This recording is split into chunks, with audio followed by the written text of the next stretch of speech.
Am I the asshole for declining to switch seats with a woman so that she could sit next to her disabled husband on a flight? Yes. Okay, go ahead. Okay, let's see. I, 24 female, was on an American Airlines flight last week. I am sitting in 18C, an aisle seat, and I have already boarded and put my things away. There's another person in the window seat, a woman and her husband/boyfriend, both in their mid-30s from what I could tell, boarding the plane, and she is physically helping him down the aisle as he is unable to walk on his own. I do not know why they did not pre-board with a wheelchair. They stop right next to my seat and she asks me to move so she can help him into his seat. No problem. After he sits, we are both standing in the aisle holding up the boarding passes, and she asks me to switch seats with her. Her seat is 24B, a middle seat and further back. I say no. She says she needs help getting up if he needs to use the restroom, so she needs my seat. It's a 1.5-hour flight. I still say no. I paid extra for the seat upgrade, and I sit back down. She huffs and puffs to her own seat. No issues arose throughout the flight. The man next to me was fine watching movies on his phone. Am I the asshole for not switching seats? I mean, I truly, I'll fly Spirit and I'll be in that last seat, last row, and I don't give a shit. If I'm up in the air and I'm down and I'm safe and I'm there on time, I don't really care. So to me, yes. I mean, it's a short flight. Is it really going to make that, from row 18 to 24? Yeah. That's 6 rows. But she did pay for the seat, and it's an aisle seat superior. How much money do you think she really paid to upgrade? Like $20? Yeah, probably.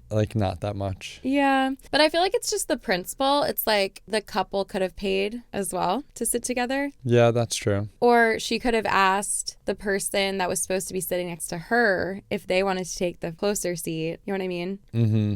And then switch that way. Does that make sense? Would that make sense? Yeah.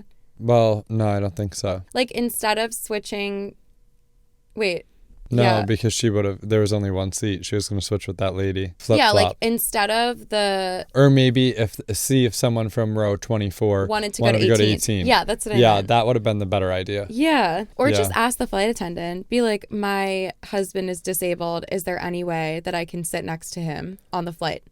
I feel like then they would make the decision to move people, and they know who paid and who didn't. So they wouldn't move someone who paid to a worse seat. Yeah, or they'd at least try. Yeah.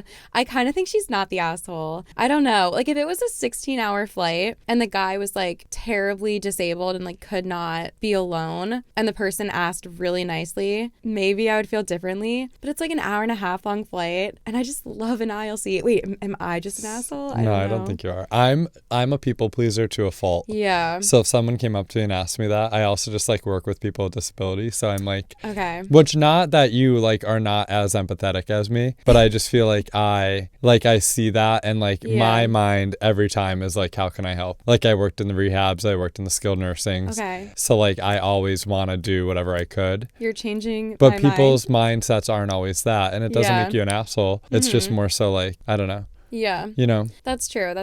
I think it just comes with the paying for something, because that just shows that it was an option to pay. So the wife could have paid to sit next to her husband, but she didn't. It was bad planning on their part. I wonder if he twisted his ankle that day. I would really like to know how. Yeah. How this disability came upon, because I'm sure if she alerted the airline to that, they would make accommodations prior to them boarding the flight. Yeah, that's what I was thinking too. I'm okay, if it was really this horrible life or death, they cannot be apart, I feel if that's how you live your life, wouldn't they know that they would have to prepare for that when they're getting on a flight? Not everyone is able to switch. What if they happen to be sitting next to another disabled couple that also had to sit next to each other, so they couldn't move even if they wanted to, Right, or a family, a mom with 2 small kids. Yeah, exactly. Did the wife of the man just assume that the person who was assigned the seats next to him would move just because she asked him to? I feel that's not good planning either. No. Yeah, I kind of think she's not an asshole, but maybe I'm just an asshole. Yeah, I don't know if I would give her a full-blown asshole label.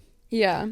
But like to me, and also I just think like I just like don't care. You know what I mean? Like I genuinely don't care. Yeah. Especially for an 1.5-hour flight. Like to me, that would make it more so be like whatever. Like sit. Like let's just get this plane moving. Like I'm not gonna sit here and argue. Sit down. I'll move back. You know what I mean? You're inspiring me. Yeah. The overall vote was not the asshole. Okay. The airport planning is not your responsibility to fix. If she needed 2 seats together to assist him, she should have done it when booking or spoken to the staff before or during boarding. I agree with that. Not just assume that she can demand that someone swap. Everyone knows that a window or aisle seat to the middle is a downgrade. The fair offer to swap would have been her taking someone else's middle seat to give them a window seat somewhere else that they agreed. So true. Yeah.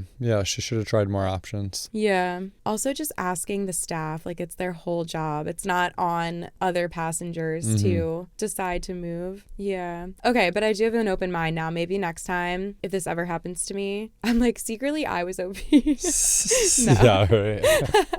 But if this ever happens to me, I'll be like, okay, you know what? It's just a flight. It's just an 1.5 hours. I get shafted to the middle seat half the time anyway. Do you? Yes, on my longest flights. I'm like, God damn. Really? Yeah. Not that I'm complaining. I usually don't have that issue because like of being tall. Oh. Like 6'3". These legs, like they kind of need the aisle. Yeah. But what if you were assigned a middle seat? Would you just pay to switch? No, I'd probably just take it. Depending how long the flight is.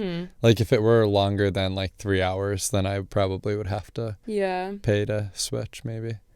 I don't know. So what if it was a 16-hour flight and they asked you to move to the middle seat? You're tall. That would be hard. No, it would be hard. It would be very hard. I don't know. I think talk to the staff. It's their job to figure this stuff out. Yeah, I would say like ask them, see if anyone else will. Yeah. I would explain like I'm tall. Like it's very hard for me to sit in the middle. Like I don't have room for my legs. And then maybe we could figure it out that way. But that'd be tough. I vote not the asshole though. I'd vote like you know, like middle of the road. Like yes. Okay. Yeah. But again, I'm a people pleaser to a fault. Yeah. So, okay. I don't know.